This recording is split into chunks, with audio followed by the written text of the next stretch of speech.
Bonjour peuple congolais. Ça dépend RO vous allez pour la nangai. Ngai ne gola bino Christian Boula bien mamba peuple mokolo peuple souverain.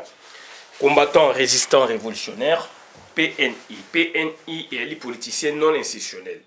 Bande ko nangai toye lelo koloba makambo ya mboka bino moko bomoni makambo ndenge eleki vraiment mutu moko a bungité makambo ezali koleka na mboka. Mais position nini esengeli biso bana ya Congo tozwa idée nini tozali nango na moto yango wana nde intervention na biso ya lelo idée oyo esengeli tozala nango na moto bandeko na ngai ezali idée donc ya kobengana batuti na mboka na biso idée oyo esengeli tozala nango na moto ezali idée ya koboma Vital Kamerhe. Idée tozala nango na moto ezali idée ya koboma Hippolyte Kanambe, koboma Zoé Kanambe. Idée tozala nango na moto ezali idée ya koboma donc Azeres Ruberwa. Bandeko na ngai donc ezali mboka na biso tokoki kotika yango te puisque so totiki yango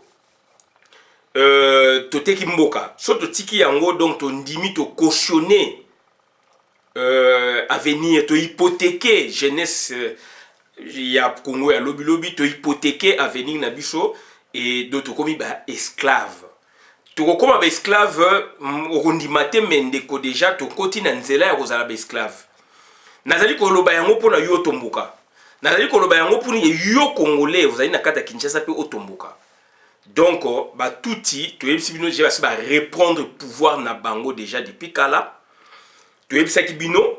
Depuis l'année passée, bon, dans la vidéo la biso l'année passée, on a essayé un peu de faire un effort pour la toujours que ça bino moi ba séquence, mais bande konangai donc touti essaie décider ndengwana parce que ba congolais to ba kotsaka ba touti donc parti politique et kotsa touti boyebi yango boyebi ba parti politique wana boyebi bato ba kotsaka ba touti ba na Congo et lelo ba sali 23 ans donc mboka ezali bloqué.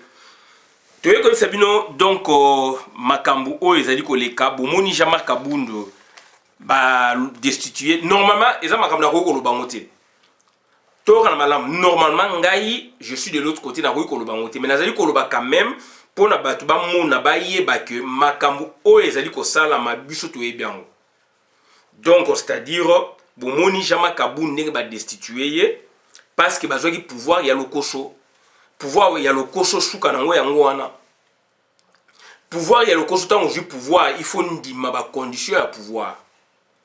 Et ça il le kola donc moi na moi si bobala na mobali. Donc on suppose que boyebanaki, on suppose que do bolinganaki.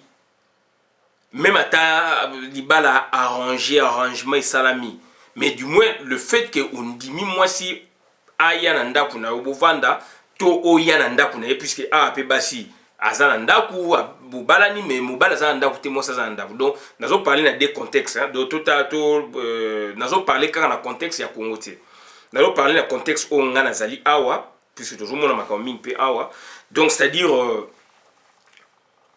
donc tant mobali mwasi on suppose moi ça ya epa ya famille mobali ou be pa ya mobali donc engi koloba nini donc mitema na bino déjà ese fungama ki mitema na bino déjà bosu boyokani UDPS bomoni yango ba aventure oyo bazali ko sala bazali ko laksa bazana pouvoir mener bazana pouvoir ti bazana kata opposition conséquence yango yo donc ba uti ko destituer Jean-Marc Kabund na mois de mai mois de juin ezali ya Félix Antoine Tshilombo bazali ko destituer Félix Antoine Tshilombo na mois de juin au tozo banda kalate.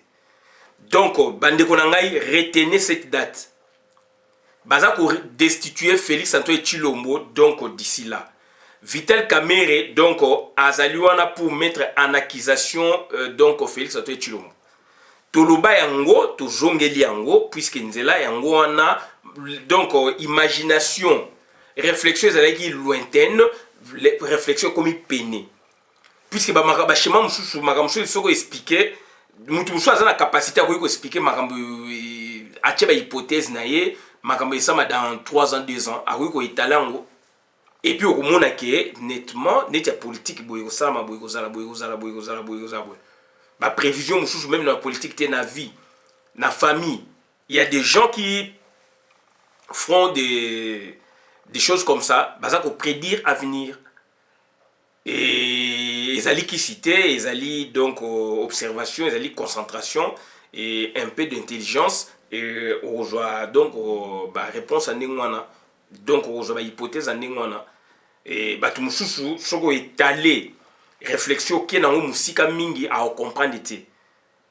Donc moi je peux vous faire une prévision là. Il y a 2 ans, il y a politique à Congo. N'a pas une prévision les loyo, il y a makamususu ngai ne nazali. Comme yo peut ko sala ngoko ça une prévision il y a 2 ans ils allaient koya na politique à Congo, na politique à famille na yo, na politique il y a monde, il y a politique il y a monde ko sala dans 2 ans. Yango moni awa donc ba école enfin pas ba école mais donc des stratèges hein, et ça va stratégie et ça la maka pour créer des trucs moni donc c'est-à-dire mboka na biso ezali malamu te mboka na biso ezali malamu te puisque bakolo pouvoir baningisi baza ko ningisa basinga donc ba se débarrasser na Jama Kabound baza ko se débarrasser na Félix Antoine Tshilombo na mois de juin. Nazali ko senga to se comprendre na des choses. Na ba information auto zali ko pesa puisque ezali ba source ya moto na moto. Ezali ba source ya moto na moto na intelligence ndenge moto azali ko traiter sujet oyi azanango. Donc esengeli to tenaka en respect ba source ba ninga du moins ce qui vérité ya source na bimi par rapport à la réalité pe yango wana. Ah là maintenant cette fois là oui peut qu'il y a pour nous lobela ba source oyo ya yo et sali musala par rapport à la source baninga mais d'autres retenir to respecter ba source ya baninga j'insiste là beaucoup puisque to côté na polycentricité ya ba source ba centre d'information ezali belé donc bandeko nanga to faire attention donc mboka na biso déjà basi bateka yango na Félix Antoine Tshilombo maman Marthe et donc voilà de bateka yango pona bango bazwa bokonzi batama na tapis rouge bazala boye yo yebiango ya yebiango biso tout yebiango yango na donc bandeko nanga nazali ko senga na bino donc to faire attention naza ko senga na bino donc tozala ayangele puisque UDPS ezali ko sa ba confusion. Mais tout le monde balongo Jama Kabound donc ba wewa basale loko moko te mais ba ko sa rappel loko moko te ba ko sa loko moko te parce que entre guillemets tozali na l'état puisque l'état ayaka ko tchaka ordre na ndenge na ye l'état asala ka violence ya ye na ndenge na ye donc c'est-à-dire ba wewa ba bimaki mais bana mura ba entouraki nazali ko bangsa mutu moko te mais nazali ko loba makam ndenge ezali. Je suis contre ce régime. Nazali contre ma patron à Félix. Nazali contre Félix. Il y a des choses dont il y a ma patron à Félix. Nazali tout pas représenter donc le lot na Hippolyte Kanambe. Comme le beko ko za représenter na mutu mususu. Et puis nazali na mutu oyo andimi akota na jewana pour na affaire soufi ngai yo ye biso ba congolais. Donc Félix Antoine Tshilombo. Donc makam o bango bazali ko mona lelo. Donc normalement itali biso te. Mais tozali ko loba puisque batu mususu bazali ko sala ba commentaire donc sans que basala lecture ya malamu. Félix azali na armée te. Félix azali na sécurité te. Poizo côté leti na ndako. Poizo côté leti na bureau. Sécurité ni nazala François Beyabobi que donc sécurité à Félix. Mais insécurité côté. Poizo côté ti na bureau, poizo côté ti na ndako na ye. Sécurité ezalité. Minduki azana ngote. Yango na biso tozali ko pone minduki. Biso tozali ko pone minduki pona ko bengana et Félix donc et nani. Puisque d'ici là donc na mois de juin bazali ko destituer Félix. Ba ko destituer kande ba destituer donc Alexis Tambemwamba. Félix akendaki ko mona Janine Mabunda pona makambo ya Jama Kabound. Mais Janine Kabunda epse non bon monsieur le président il faut vous calmer tous en a idée la tête quelques jours après et salami. Voilà, puisque Félix ba bien que Azali donc malade mental. Félix Azali donc handicapé mental. Bande ko na tozolo ba makamu sérieusement, bato ba ko mona makamu lokola to ko mona tozali contre tozali bo non. Ndeko nanga na sommet de l'état ba ya ka osala stage été. Ndeko nanga na sommet de l'état c'est-à-dire ba confusion mususu il faut ko éviter yango na télévision tant vous allez ko leka yo chef de l'état entre guillemets protocolaire ou légalisé donc oroyi ko oser te osala ba erreur oyo Félix asala et ben erreur wana tellement à multiplier yango et ko lakisa lelo que donc batu ya renseignement ya Congo bazui ba donner na ye donc effouté puisque tout du power et se servir nango donc depuis donc conquête na bango pouvoir ba se serveur qui doit donner il y a ba politicien na biso mingi puisque ba kena ko se faire soigner na libanda et pas mindele ba ba dossier donc médicaux na bango et Félix étant résident donc na France na Belgique de ba donner na ye tout ezali na maboko na bango et ça fuité il y a même pas une semaine. C'est là où les Congolais maintenant ont compris que nous sommes en face d'un président entre guillemets protocolaire qui est un handicapé mental. Donc voilà, c'est très sérieux. Donc Kabili Azali s'est débarrassé d'ici là. Donc dans le mois de juin, Ezali pour Félix, mois de mai, Ezali pour Jama Kaboun. Tout ça pour le bango sincèrement. Et donc tout ça pour le bango puisque Félix a yoka quitté. Tout ça pour le bango puisque Félix a l'axi mouté mamabé là-bas congolais. Tout ça pour le bango. Sinon, tu as mais tout ça pour informer Bino. Bino, puisque vous avez douté toujours, donc vous avez douté toujours jusqu'à maintenant que Félix a un pouvoir. Donc, toujours on a une intervention à Bino, bande konanga ezali mawa mingi et boye bayango que Félix donc c'est-à-dire azali na pouvoir té. Félix azali na pouvoir té et puis Félix donc c'est-à-dire azali wana donc azali ebwele. Félix azali ebwele toloba yango. Toloba yango que Félix azali ebwele. Toloba yango ke donc c'est-à-dire ebwele ezali donc ozali ko boko la soso okobomaye na mois de décembre osombi na mois de mai osombi na mois de juin otiki donc atambola na balabala otiki atambola afena lopangu na balabala oyebi ke akovimba na décembre na bonne année okokata ye mutu donc makambo ezali ko salama ya Félix yangwana Jama Kabundo et Salami donc à Longwe Félix bazali ko longola ye puisque incompétence notoire, ça c'est le 1. Et puis donc Makambouya surtout ezali donc Makambouya Mbongo ba saute mouton Nicolas Kazadi donc ba bengisiye Nicolas Kazadi ezali ambassadeur itinérant ya Félix Antoine Tshilombo Vital Kamerhe a craqué pourquoi puisque Amida akopanza poke Soraya akopanza poke Nicolas Kazadi akopanza poke donc ezali donc batu o bazali na kati ya ba masolo wana bazali belé gouverneur ya banque akoya akolakisa ba mikanda ndenge nini gouverneur ya banque akolakisa ba décaissement ministre finance ministre économie finance budget etc ba bengsi bango pambate ponake donc vérité et mona na polele. Donc c'est très important. Tout à l'heure, Sabino donc c'est-à-dire que Makambouya faux diplôme. Il y a Félix Antoine Tshilombo et Mathilde Soussou. Félix Tshilombo donc azali na mikana o ya koti sakité. To salaka vidéo to yebisaka bino to yebisaka ye il fallait à s'employer ndenge ba Gabriel Moke ba s'employer qui pour le président de la République na Congo même dans la France awa ezo senga ba diplôme té. Mais il y a d'autres compétences. Toloba yango puisque Félix Antoine Tshilombo azalaki secrétaire général il y a UDPS extérieur après ko tchango donc en évidence c'est une des qualités c'est une des compétences mais non na mitu na biso to lingini ni to laksa ke to zali donc c'est-à-dire na ba diplôme minene na mitu na biso to lingi to laksa ke donc c'est-à-dire thèse à doctorat à 2000 pages qui vous dit que thèse à doctorat à 2000 pages. On est allé peut-être des données anciennes. Na quantité de doctorat directement puisque to yoki mingi toza ko mona mingi. Thèse à doctorat ba thèse mususu ana poto ya 200 pages ezali. Ba thèse mususu ana poto ya 150 pages ezali. Mais vous maintenant vous croyez que d'autres thèse à doctorat do bande konanga il faut donc 2000 pages.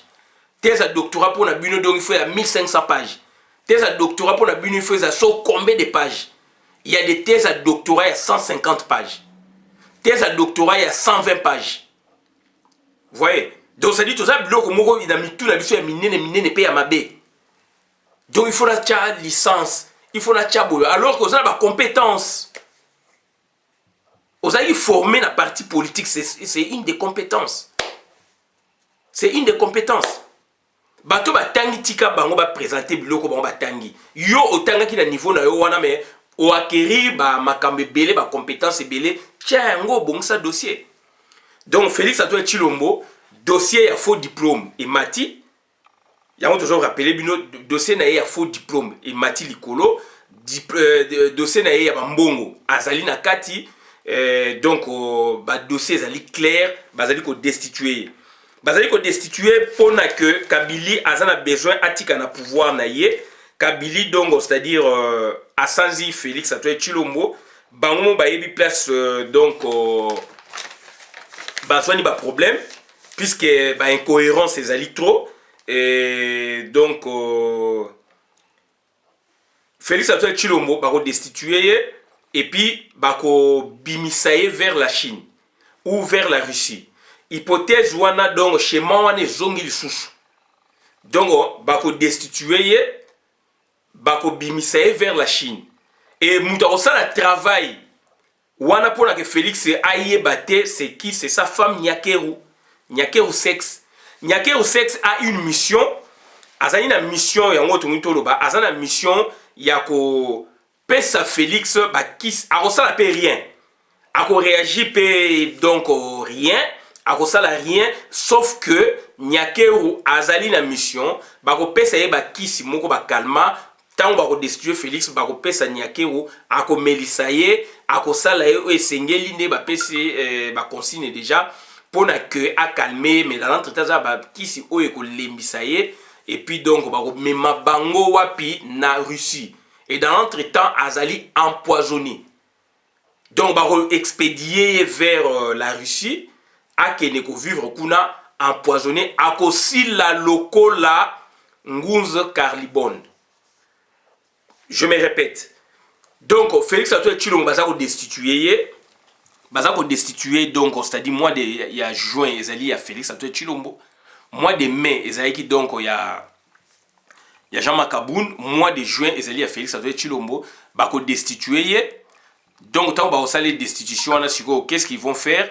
Mutu ako ko calmer ba nerf na ye puisque arrogant a pété aussi a pété mais donc mutu ko tient en confiance voilà cela bi ko calmer ba nerf au moins il y a bundaza mindu kité aza la sécurité dans le moté donc c'est à dire ba ko tient en confiance par sa femme Nyakeru monsieur Nyakeru eza ko mema Félix na liwa ba ko pesa ye ba kisi o ya ko pesa Félix pour na EPC confiance à la calme, mais bako expédié vers la Russie, à keneko vivre ne kuna donc c'est-à-dire et dans l'entretemps donc azali na kata poison a keneko kufa ko si la lokola donc Ngunza Carlibon. Lokola Ngunza Carlibon. Donc bandeko nanga voilà situation o toye ko Sabino et remplaçant na yeboyebi c'est qui? C'est Alexis Tambwe Mwamba et Boyoki Alexis Tambwe ba fundiye cour d'appel a saigné na Alexis a saigné na Sénat de sorte que donc Alexis Tambwe donc balongole immunité donc parlementaire naé donc ya Sénat et Alexis Tambwe aboyi et boyoki position oyo ba valet ba congolais ba domestique ba rwandais mutu lokola Henri Mova Sakanya a sali déclaration. Déclaration, c'est contre le peuple congolais, contre la nation congolaise, sans Kayeba. Alobini ni que, donc c'est-à-dire, sonabi contre Bandegonanga Likamna Lobite Bochangaïté, sonabi contre la nation congolaise, puisque nous sommes quand même une nation. Et que Alexis Tambwe Mwamba, ce qui l'État, ce qui donc va cours et tribunaux, va Bengsi Bango et Sengeli Baya. Moni, et ça dit le col à Nyakeru Nenga Zaliwana, le col à Amida Bengsi. Soraya ba bengisie soka a été de cours donc à frapper donc dans sens donc à côté je parle nettement donc c'est tout expliquer ba concept donc on s'est dit muta remplacer ezali Alexis Tambwe Mwamba azali donc un de leurs donc azali nani touti Ougandais touti Burundais Rwandais donc basangana donc on s'est dit Henri Mova Sakanya auti koloba soki bakangi Alexis Tambwe Mwamba eke batini na prison Makala butu ekokoma moi ekokoma butu na Kinshasa na Congo. Moutalobi nani donc c'est-à-dire Henri Movasakan. Or Henri Movasakan c'est un civil. Tant alobi bodong a joué assurance quelque part. Mais c'est un Congolais, c'est un valet, un domestique. Donc voilà bandeko na ngai likam o to yaka web sabino ngwana. Donc Alexis Tambwe Mwamba akoya na mission monene yali donc pour na ça élection donc changer élection et aux alasco suffrage indirect et aux à niveau parlement mission monene akoya na ngwana et donc voilà et puis donc Hippolyte Kanambe akomema akosa intérim pour même batu na élection ba tricher les bango soit Hippolyte Kanambe azonga soit moto moko ya bango azonga pona bazwa 10 ans plus intérim donc ça dit voilà yango na ebisaka bino donc toko swana kana bango toko ganga kana bango donc après dans 2030 donc 2030 né donc ça dit après 10 ans et loko bazaka luka yango wana et bandeko na ngai ezali pasi mingi yango tozo senga na peuple congolais faut ko boma batwana tozo senga peuple congolais donc yeba ke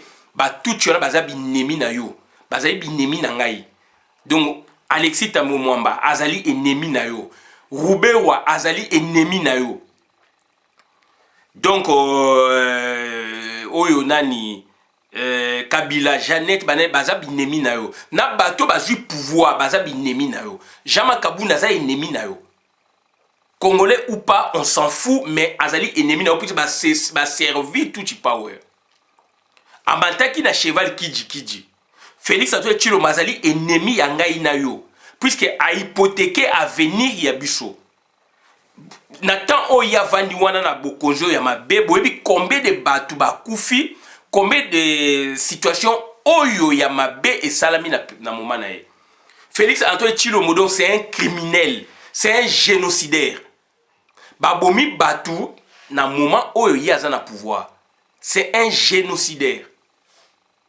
soka yeba ngoti fayeba babomi batu na boudi dia Congo donc ezali sous son règne entre guillemets sous son mandat entre guillemets donc ça dit bandeko na nga ba situation donc eko échappaka jamais et donc tozali na confiance tozali na mboka monene tozali na mboka kitoko donc toko se laisser faire te bandeko na ngai donc oyo bazwaki baliaki biloko mbwa esengeli ba se préparer parce que situation o ezali koya ezali situation donc ya pardon te situation o ezali koya ezali situation donc c'est à dire et ali basalaki mabe il faut bakende basamba asalaki mabe il faut bapinir bango osali mabe corruption il fait si la boye il fait si la donc mine basali bakulu na en cravate loba et bango mutu bazali ko sala ki donc tout pawe etika na bokonzi donc mission ya Janine Mabunda a réussi rango. Première mission ezali donc faire destituer donc Jama Kaboun. Deuxième mission ezali donc faire destituer donc c'est-à-dire Félix Antoine Tshilombo et biloko wana ezali na rai baza ko kenango malembe soki ndeko yo yebite toujours ça ma sécurité toujours ko ba makambo sérieusement toujours ça la maseki moko wana te toujours ko ba makambo ndenge sengeli. Donc bandeko na ngai ezali passe mingi et Félix azali na droit ya parole ti ba pekisa Félix bino aloba makambo ezali ko leka azali ko loba iote ba pekisa ye aloba donc bandeko na ngai donc tozali ko yebisa bino puisque ezali bongo azala droit parole te donc Hippolyte Kanambe asa récupéra pouvoir déjà azali na kingakati ayesko na GLM azo sa ba va et vient na hélicoptère. Donc bandeko na ngai donc makambo yaki ya koloba yangwana et ezali passe mingi ezali mawa mingi donc tozali awa pona ko informer bino que situation mboka na biso ezali malamu te situation mboka na biso ezali malamu te bien et comme mabe comme malamu puisque batu mususu ba vivaki na mois période ya malamu te ba mususu donc ba botami na 97 tisikoyo c'est la jeunesse. Mais donc baza ko mona culture to comme nango neti ezali culture moi malamu mais ezali culture malamu te ezali culture malamu te donc biso quand même tovivaki mwa ndambo ntango na Mobutu tomonaki mpe oyo ezalaki quand même toyaki na dictature, mais on préfère encore cette période na baspect mosusu, je précise, on préfère encore cette période na baspect mosusu que période oyo na baspect nango toto globo ya mabe. Donc mboka na biso mezingami na bapaya bandeko na ngai, donc to faire attention donc ezali SOS nazali koloba alerte attentat, alerte rouge. Mboka na biso ezali malamu te, mboka na biso ezali malamu te, donc c'est-à-dire batuti bato akotisa bango na Congo boyebi bango ezali ngai te. Mboka na biso donc zingama bakanga yango, et donc voilà, donc mboka na biso donc lelo yo ezali hypothéqué na maboko ya ba ndoki ya Congo. Bandoki ya Congo mingi ezali pe bandeko na bino. Yango wana tozali kosenga na bino bandeko na ngai fo tozala na yangela, tozala na mayele, tozala na lucidité, et donc soki tolobi yango te mutu akoloba azali te. Yango wana esengeli tozala à l'unisson, tozali ba congolais, tozali kosenga donc liboke moko, lisanga moko pona ko vaincre loko wana. Pona ko vaincre loko wana donc ezali donc ba congolais. Yango wana bandeko na ngai donc il faut ko benga bango ko sala pillage populaire et ko sala donc soulèvement populaire ko benga na e Félix donc e Hippolyte Kanambe, puisque balingi ko sala nini, balingi ko pesa ko sala aventure, balingi ko sala aventure batu loko ba valet ba domestique loko la Henri Mova Sakanya. Est-ce que vous pouvez imaginer azali professeur ya université aza oteni ba discours aboué angulu maka arampaka pona Félix pona Hippolyte Kanambe, Henri Mova Sakanya. Bandeko nanga, est-ce que c'est possible? Est-ce qu'on peut compter sur de telles personnes? Mais nos malanga a redébité makam oya lingi. Henri Mova Sakanya a redébité makam oya lingi. Joseph Olengako a redébité makam oya lingi. Okuna koloba makam oya lingi. Bandeko nanga yango biso bino kuna to sala ka ba vidéo pona ko alerter bino. Po bango ba yebi vérité. Bayebi makamuni ezoleka na mboka me baolinga kolobela ngo batuté.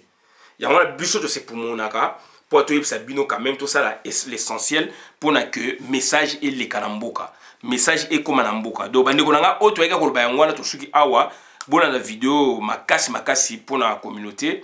UDPS aliaki biloko mbwa donc esengela ki mambangu. UDPS maman Marthe lelo azali sérieusement malade, azali alité. UDPS maman Marthe donc na Bruno Chibala basalaki baventure na bango ezali kokoma na suka. Palou a honoraka ba engagement na ye, so na be honoré na okumisa Palou te.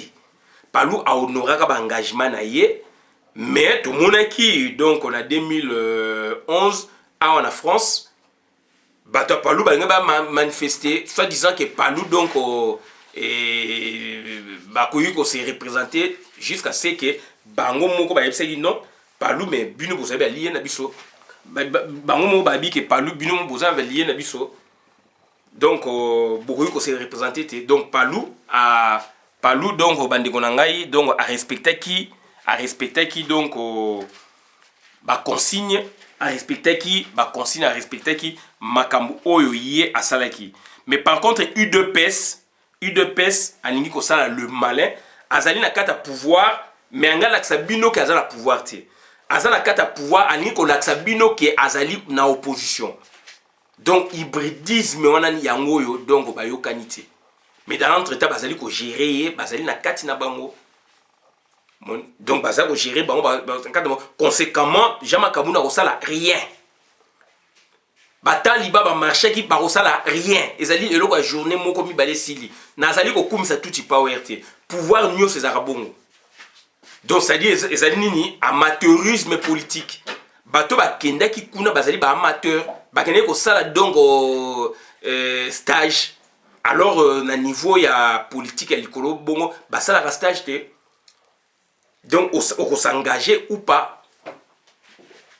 Bon, pourquoi ba s'engager? Pourquoi ba s'engager? Il fallait ba tika Martin Fayulu le pouvoir na ye. Il fallait ba tant ba proposer bongo de l'instant ba proposer bon il fallait ba boya yango. Ba ça la bloc autour il y a Martin Fayulu mutu o a gagné qui.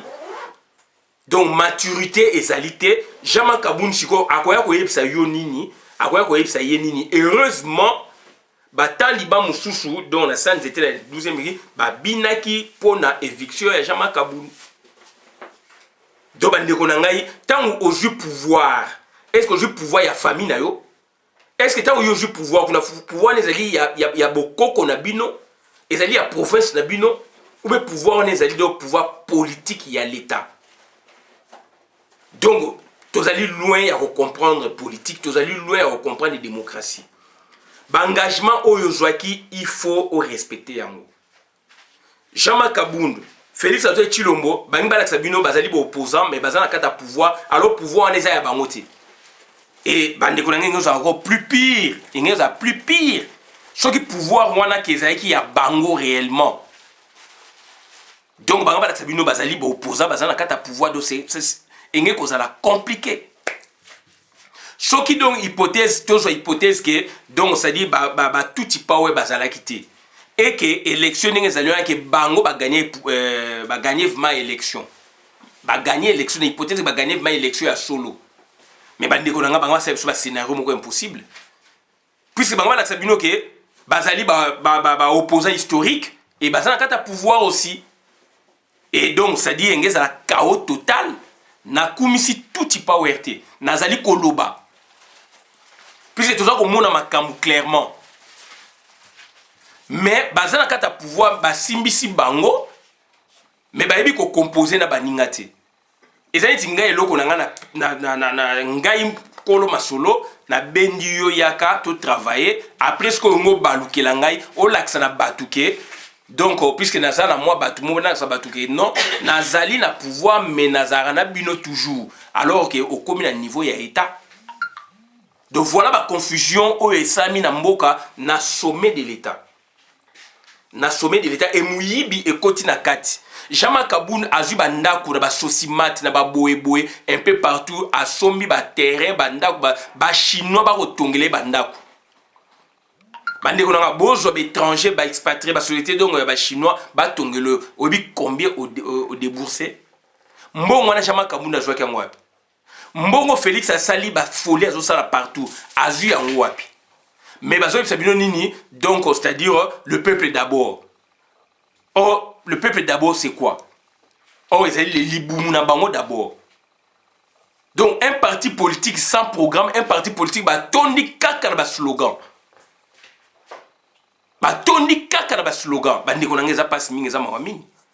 Voilà la conséquence tant vous allez travailler na batu o bazo ko comprendre des conséquences les arabons il faut que frapper et ba frapper déjà donc ça dit Jama Kabunda à Longwe baza ko frapper na mois de juin donc Félix Antoine Tshilombo. Donc bande ko ngai donc boye ba ke Kabila alinga kabaluba te. Je me répète, Kabila alinga kabaluba jamais. Après ça qui bino confiance mais à moni oyo ndenge bo se comporter ngana zo banaza congolais mulu bazali congolais mais sengel to bali kamo puisque toza ko se comprendre été.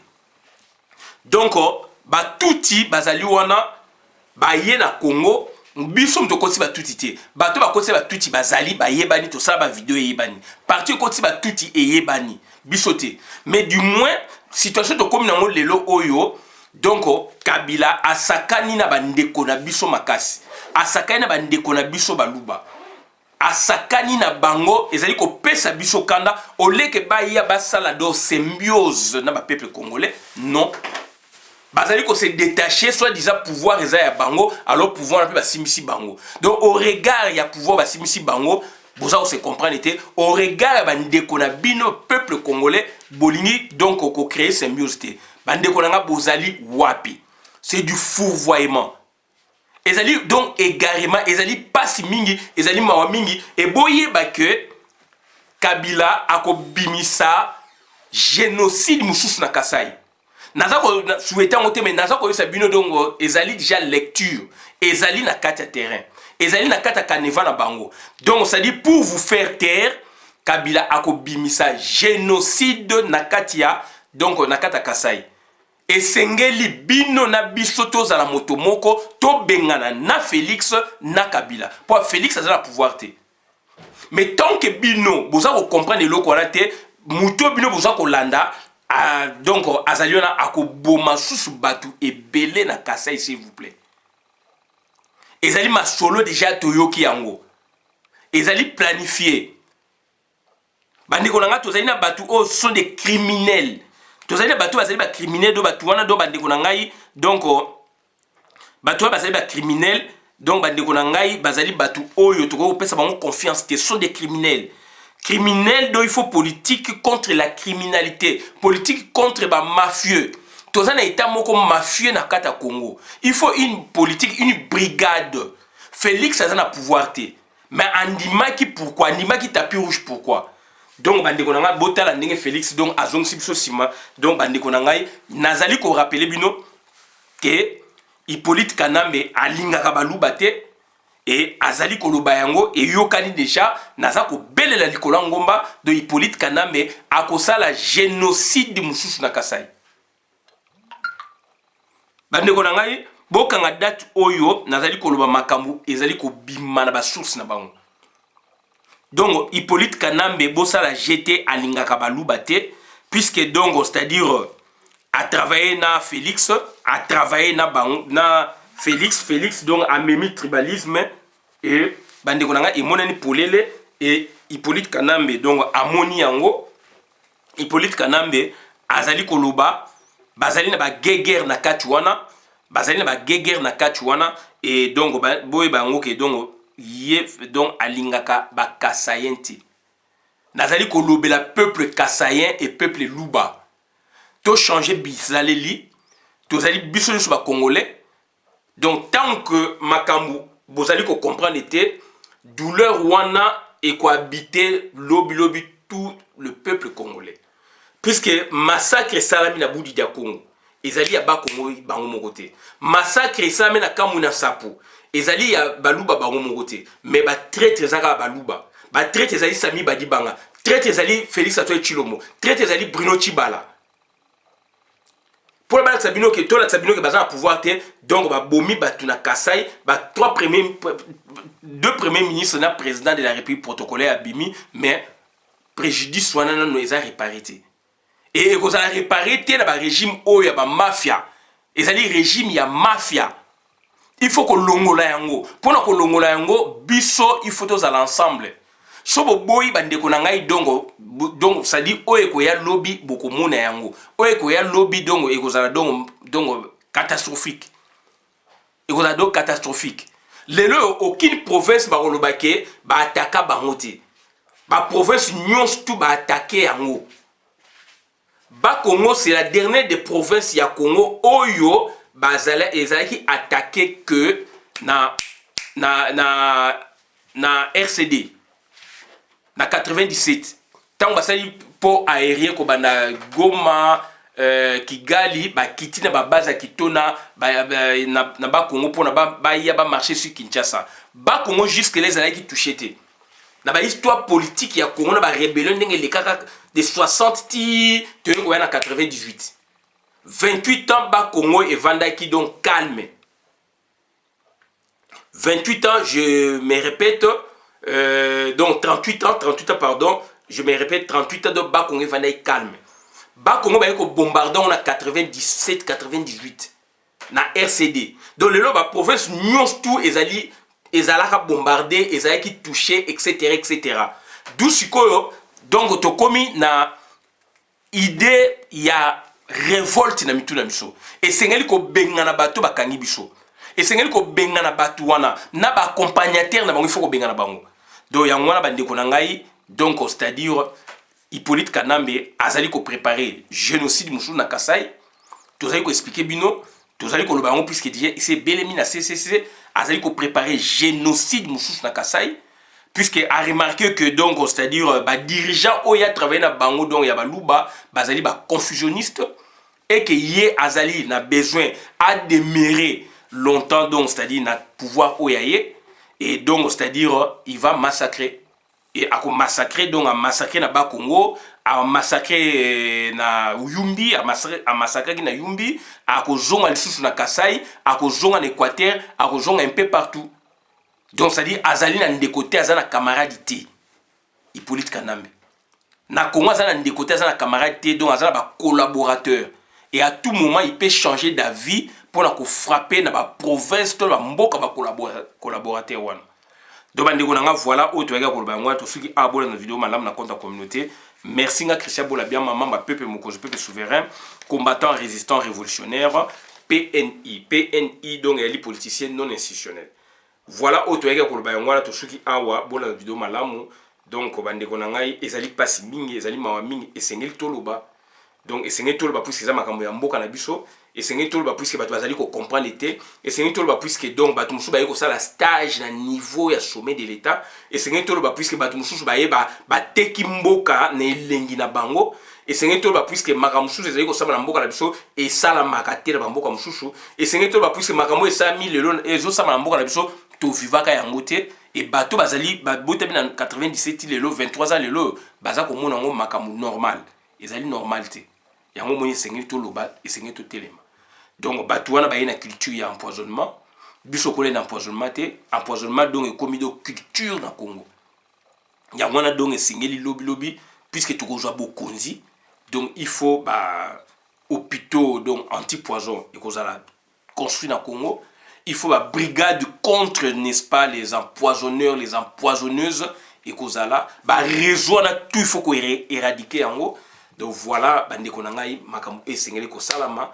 Yangwana et donc voilà situation tout ça dans mois de mai ezaki destitution ya Jama Kabundo mois de juin bande konanga je ne pense pas que le cas ezali destitution ya Félix Antoine Tshilombo ndekonangai sala donc renseignement malamu sala renseignement malamu sala bonne lecture cause la fanatique té Félix n'a pas de pouvoir. Ezali droit na yo ya ko penser bongo mais ngai nazali ko loba nazali ko senga na yo na ye kuna bo comprendre eloko wana donc osali ko kumisa ndeko te pona kaka ke azala na grade wana ezali ya yete azana ngote bakolo nango bazali ko ningisa bango bakolo nango ba décider ba récupérer pouvoir na bango ya mwana toza ko senga il faut discours na bino ba ndeko échanger ya mwana tozali ko senga il faut tozala moto moko pour la to bengana et Félix oyo bino bozali ko kozala na ye oyo bino bozali ko kumisa et patron na ye but na bango ya ki ndeba diviser biso voilà donc il faut to sangana to bengana biso to bengana bango nyostu puisque bino bolingi te mais to ko senga na bino botika banzela bozo ko landa wana donc e ko abouti na rien. Jama Kabunda destitué ndeko sale lokote ndeko sale lokote mokili likole ko kweyate likole ko kweyate mais soki to bengani na Félix nanani likole kwei puisque za mboka na biso to récupérer mboka na biso puisque Jama Kabunda nde balongoli ndenge ba kolongola Félix ndeko ko sale loko moko te et ko sale loko moko te et puis et ko za enchantement peut-être pour na batu mususu. Soit peut-être, moi aussi peut-être j'en ferai partie. Puisque politique au Félix c'est à côté lui on a tout ligné en côté. Esprit a memi na mboka to sepel na côté. Alors que donc Baebi Kazali malade mental. Donc c'est un handicapé mental. Donc c'est sérieux makam nazali koloba. Donc to tika ba ego na biso, to travailler sur le concept Félix donc a bomi mboka. Félix donc a trahi peuple congolais. Tika kokote laye.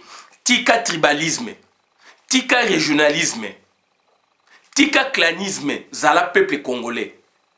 Congo ils ont besoin de yo, ils ont besoin de fort na ye na yekuna. Mboka wana Congo ko tika la boyete. Congo donc c'est-à-dire et cause à la réhabilité. Congo est cause à la réhabilité bande konangai. Donc vous allez ko passer ba moment moko donc et salamate. Ils allez donc ba aventure moko et salamate ba do ba dirigeant mboka na ba contraté ba enfin ba dirigeant mboka do na ba accorté ba dirigeant mboka na ba accorté d'un côté accord ezali d'autre côté constitution ezali mais toujours que ne wapi donc voilà ba ndeko na ngai nazali ko senga na bino donc beau changer comportement beau changer attitude pouvoir politique oyo bozo ko loba o biso tozali ko lobela ezali donc il y a ba clan il y a ba tribu il y a ba province ils allaient pouvoir ba benga politique de l'état sinon mutu na mutu okende et pas ba chef coutumier na bango J'ai dit, je vous remercie pour la vidéo, madame la communauté. Merci. Ngai Christian Bolabiama, membre peuple Mokonzi, peuple souverain, combattant, résistant, révolutionnaire, PNI et les politiciens non institutionnels. Merci.